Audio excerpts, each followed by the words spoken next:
Thanks for coming over. It's my second time speaking here in Toa. I've seen it grow from a very small gathering to this big mansion, and it's pretty exciting for Berlin. I'm here to talk about what the future of events is going to look like. As a technologist myself, I'm always on the lookout for innovation in technology and how and when we can incorporate them into our products to create a better experience for our users. And I'm pretty excited about what the future of events is going to look like, so I wanted to share a few ideas we have with you today. So first of all, a bit about Eventbrite. We're building the largest global marketplace for live experiences. That means we want to be global. We launched in Germany earlier this year. We have a team here in place.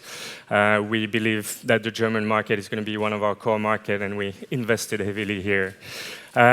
We do all kinds of live experiences. This is a small sample of some cool events that we've done. Tech conferences like Tech Open Air, that's from a couple of years ago. Aerial yoga, I didn't know that was a thing, but apparently we have quite a few classes like that. Running in the mud, who thought that would have been successful, but Tough Mudder is one of our biggest clients, and we have a great company here as well in Germany doing the same thing.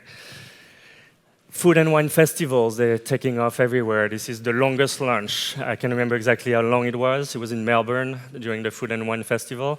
A great experience. Music festivals, we do all kinds all over the place. This is Outlook and Dimensions in Croatia, a great European festival. Esports is really taking off. This is ESL1 in Germany. 10,000 people attended, millions of people viewed online. So it's not just the online world that's changing, it's the way we consume events, even offline. And I think technology will have the greatest impact on that particular moment of the live experience. What does it mean for us? In terms of business, we've grown really fast over the last few years. Mostly fueled by millennials, the 18-35 age range. They love live experiences. They would rather spend going to a music festival than buying a car or buying stuff. That's a trend that we've written about earlier this year. And it's really proven to correlate with our growth. We went from $200 million worth of ticket sales in 2010, so 4 years after we launched, to $1 billion in 2013 and $1.5 billion last year. So tremendous growth. We've seen many technological changes during the 10 years almost that we've been running. And the first one we really capitalized on was the mobile revolution. Our first, I would say, true innovation was replacing all the expensive barcode scanners that people were using to do entry management. We launched a free app that any organizer can download, and it transforms your iPhone into a ticket scanner. Simple ID, simple use case, bringing different technologies into creating a solution for your users. And then we took it a step further. This is Neon. It's our box office application. Connects to a printer. You can sell tickets offline as well at the event. And it all uploads to the cloud, and you have one view of all your merchandise sales, ticket sales, everything that is monetary exchange at the event and online as well.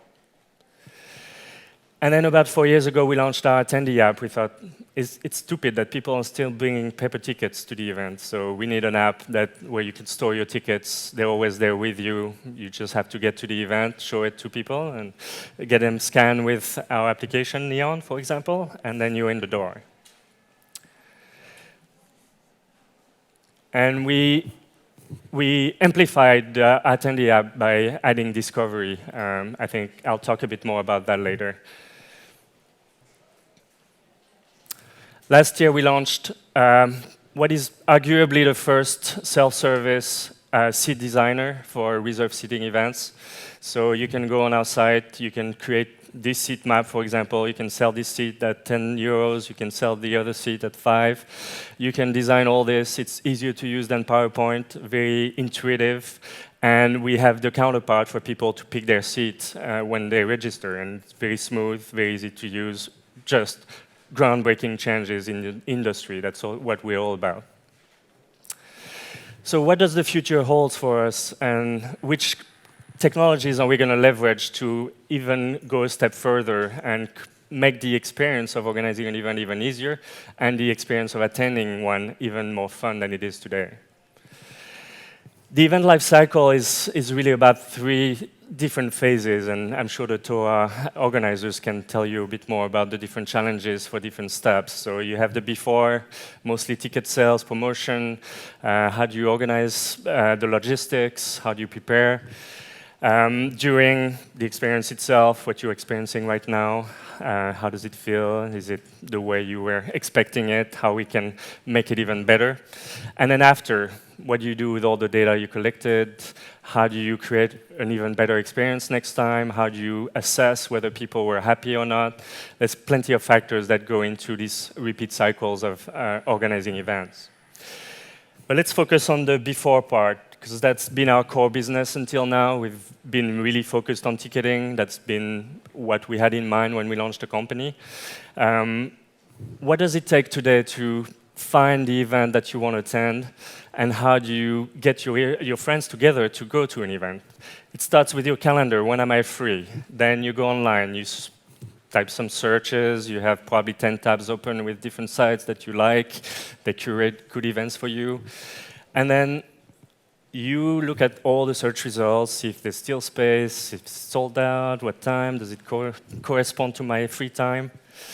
You look at your social feeds to see if your friends are going to some cool stuff. We have a lot of social integration, so you can find some events this way. But overall, it's a pretty broken experience. And then you have to coordinate with all your friends, and that's another broken experience.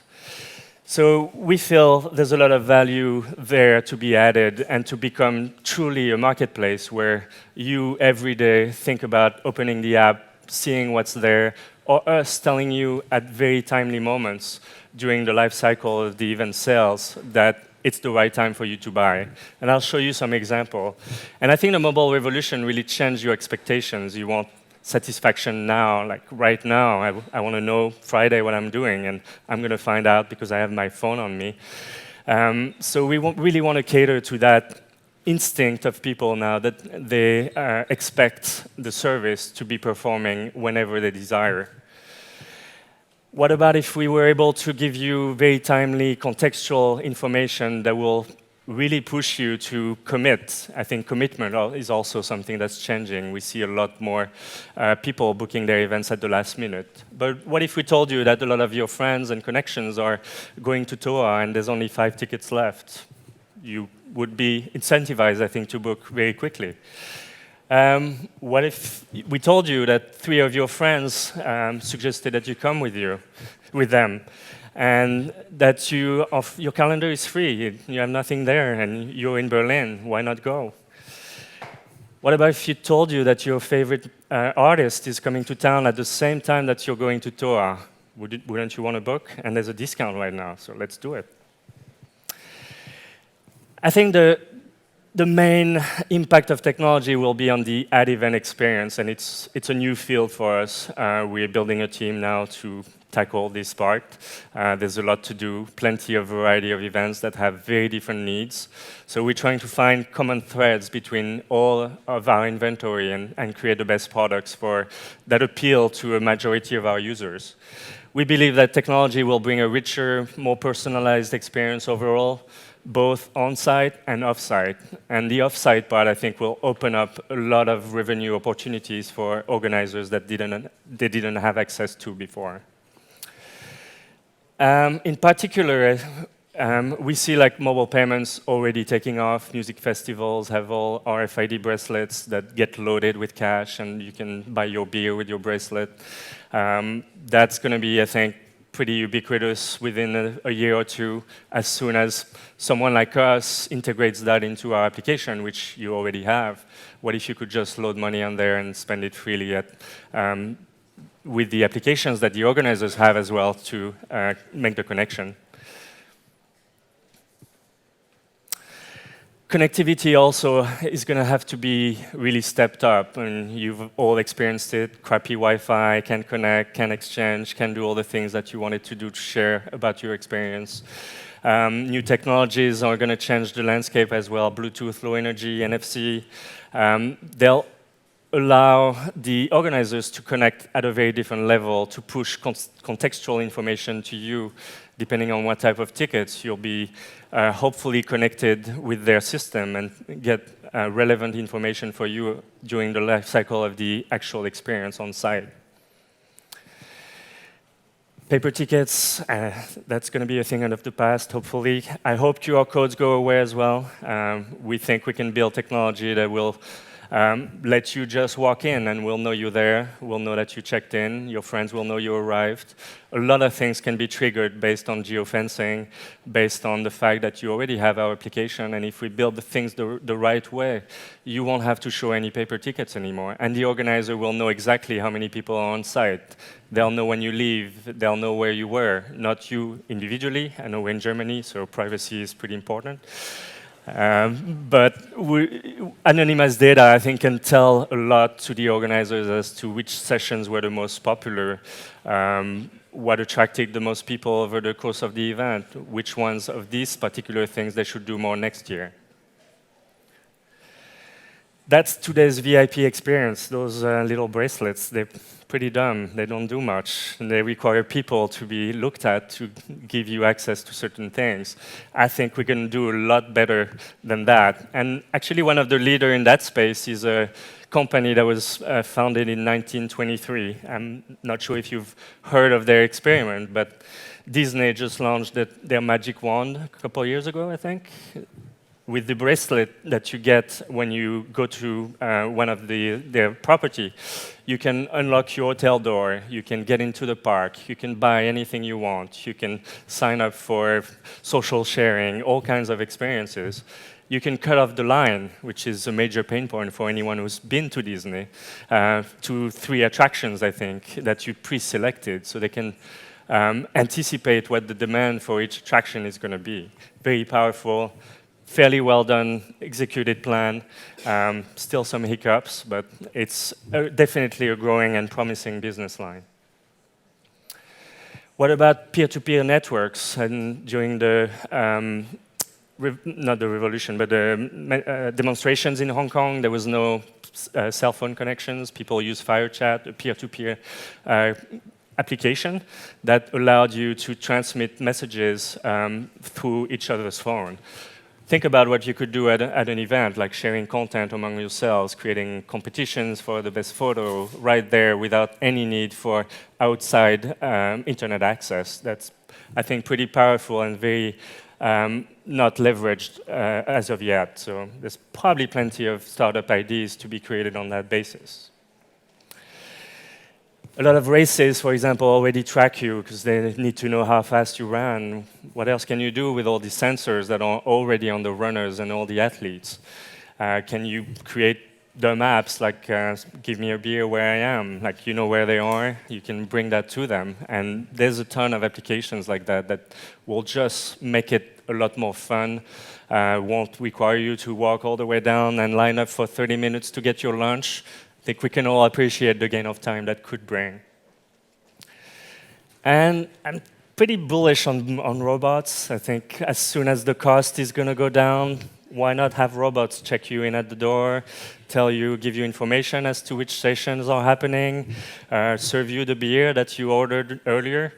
I think there's a lot of potential there. They can be very smart once AI works, and they can actually walk like almost humans. This one, I'm not sure. But I think the big potential revenue line for events is in exploiting the fear of missing out. A lot of us want to go to all these cool things happening all over the world, but realistically, there's only a few we can attend.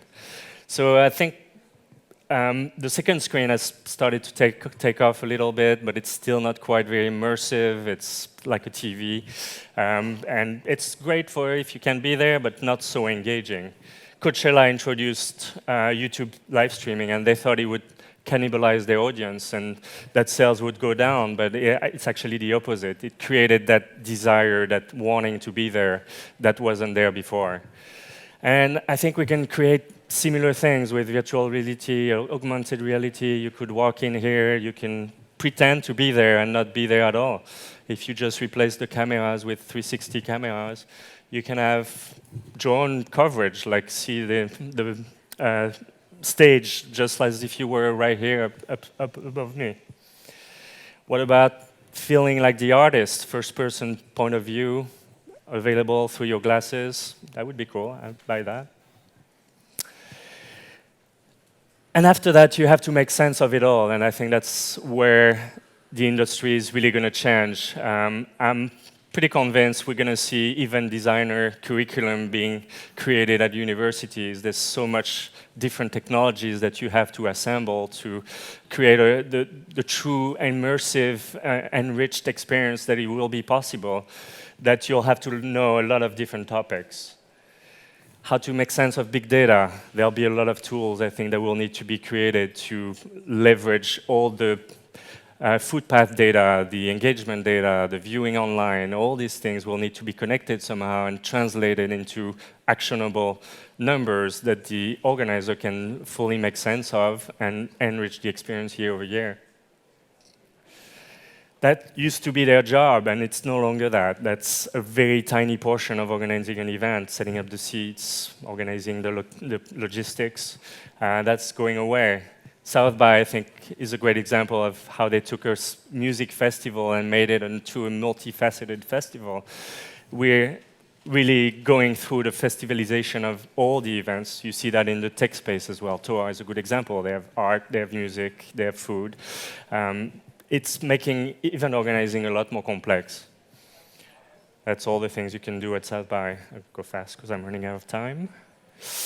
That's what I think the new event designer is going to be like. This is someone controlling a virtual orchestra from a tablet, really, and is deciding which instruments are going to be the best at the best moment to create a harmonious experience. And I think that's what people have or will have to learn to create the experiences of the future. And hopefully we can accompany them along the way and integrate all these different potentially groundbreaking, ground-changing technologies into an actual future. We're all about making things easy, making things integrated. We're already one of the biggest platforms for people connecting different applications to organize their events easier.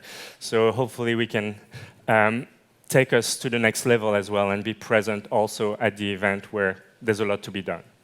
Thank you.